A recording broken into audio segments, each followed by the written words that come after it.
50 years ago, when they came to Washington, it was not for an event.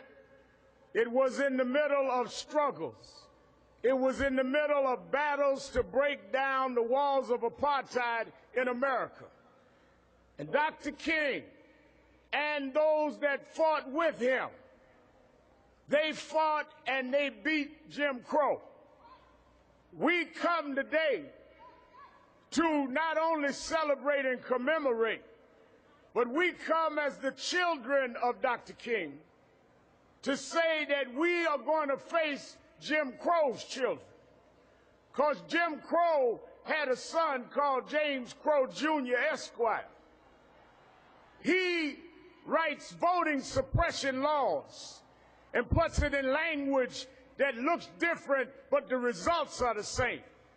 They come with laws that tell people to stand their ground. They come with laws that tell people to stop and frisk. But I come to tell you, just like our mothers and fathers beat Jim Crow, we will beat James Crow Jr. Esquire.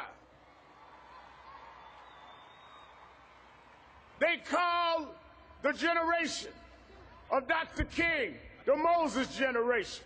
And those out here now, Joshua. But if Joshua does not fight the fights of Moses, they're not really Joshua. We saw Dr. King and the dream cross the Red Sea of apartheid and segregation. But we have to cross the Jordan of unequal economic parity. We have to cross the Jordan of continued discrimination and mass incarceration.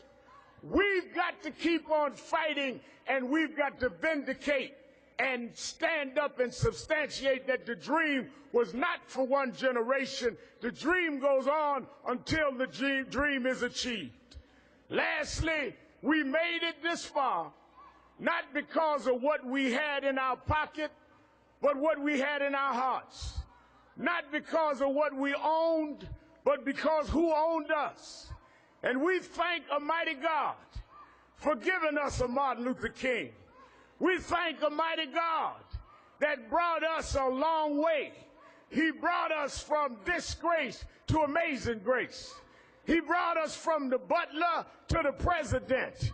He brought us from Beulah to Oprah. He brought us a mighty long way. And we thank God for the dream, and we're going to keep on fighting until the dream is a reality. Thank you, and God bless you.